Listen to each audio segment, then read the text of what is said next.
All right, Caesars has the projected win totals, the over-unders that you can wager on. I don't know how they're going to adjust these numbers if there ends up being a short football season. That's a topic for a different day.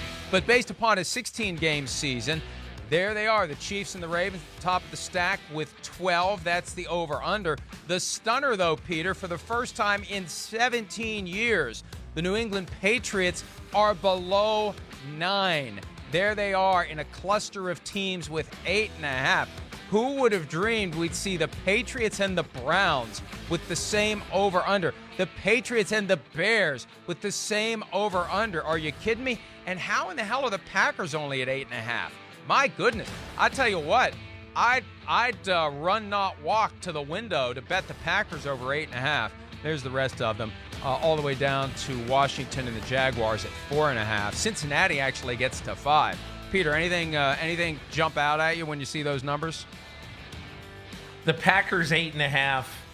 Now, Mike, I realize I just said what you said is the dumbest thing I've ever heard in my life. But the Packers at 8.5 is the dumbest betting line I have ever heard in my life. Are you kidding me? 8.5 with Aaron Rodgers healthy? I mean, that is just rampant silliness. And, could I have the Bengals at the under? If they're 5, come on. I mean, I think Joe Burrow is going to be great. Joe Burrow is going to be great, but he's not going to instantly make that team of a 6-win team. Yeah. Yeah. But you know what's cool about those numbers really is that, and I just saw them for the first time. I'm not a gambling guy. But when I saw those things, Mike, the one thing I said was, to me, I'm fascinated that somebody sits somewhere in Las Vegas and tries to figure out how to make enough people bet the over and enough people to bet the under, because that's what gambling is all about. And the smartest thing that they did there, in my opinion, I think it's very smart, is to put the Patriots at 8.5. Because honestly, right now, today, if you knew that the New England Patriots were going to start Jarrett Stidham and Brian Hoyer, one of those two or both, if they were going to start the majority of the games for that team this year, I mean, seriously, how many games do you think they'd win? Do you think that Bill Belichick just, tosses his headphones on the sidelines and just because he's out there, they automatically win 10? I mean, that's a little silly. And so to me, I am fascinated by the Patriots number, and most of the rest of them are, the Packers at 8.5. Stop. Just stop. Can we put those up again? Because I saw the Packers at 8.5. I saw the Bears at 8.5. I want to see where the Vikings are on this list. There they are at 9. 9. The Vikings have had an exodus of veteran talent. They traded Stephon Diggs. Everson Griffin is gone. Linval Joseph is gone. They cut one of their starting offensive linemen. Their offensive line isn't all that great. Dalvin Cook managed to be healthy most of the year last year, which was an aberration relative to the rest of his career. I don't know that of those 4 teams, I'm picking the Vikings as having the highest win total. I mean, the Packers were the 2 seed last year, and they were one drive inside the 5-yard line between the Seahawks and the 49ers of being the 1 seed. So it'd be different if the Packers had a down year. There's no reason to look at the Packers and say, boy, they've really fallen apart. They were bad last year. They're going to be worse this year. I don't get it. And when I see something like that, Peter, my thought is, what does Vegas know that I don't know? Because they have a hell of a lot more incentive than I do when it comes to figuring out what the right number is going to be. Like you said, they want to set the betting equal on each end. There's no way it's going to be equal on each end. That number is going to go up and up because people are going to be taking the over. Mike, can we put that up again? Because I want to see where the teams in the AFC East are. I want to see Buffalo and Miami. Okay. Buffalo's at 9. Buffalo's at 9. Show me where Miami is. Let's go down the next screen. Page. The next page. Miami's at 6. Wow. Miami's at 6. I'd take the over on Miami right there. I guarantee you that. I mean, The Dolphins had a better record than New England after Halloween last year.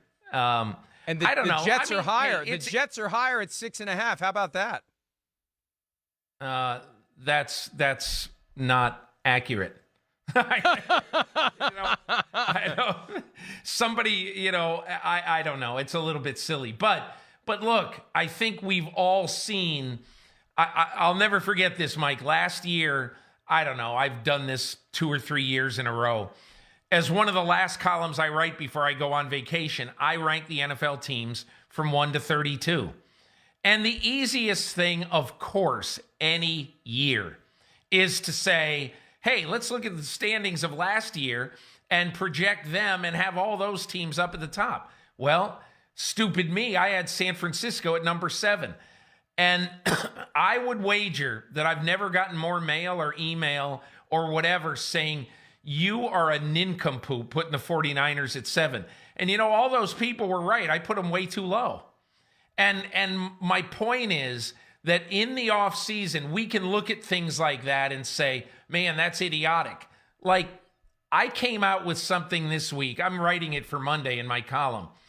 I would not take a wide receiver in the first round. I just wouldn't. I understand how good CD Lamb is and all these guys. But the recent track record is that the far better receivers over the last 4 drafts, far better, not even close, have been taken in the second round. And I've got some numbers to prove it and everything. It's indisputable. But anyway, the initial reaction when I said something about that on Twitter is, go to bed, old man. It's ridiculous. That's dumb. So people don't like it when you say something that is counter to what they're pretty sure they believe. Like in this week, that CD Lamb, Jerry Jeudy, and Henry Ruggs are all going to get picked in the top 20. And if you don't get one of them, you've been left at the starting gate. And let me just amplify your point there. I think for Michael Thomas, who has become the best receiver in the NFL, broke by 10 receptions, I think, the single-season receiving record that had been held by Marvin Harrison for years. I think the fact that he went in the second round actually made him better.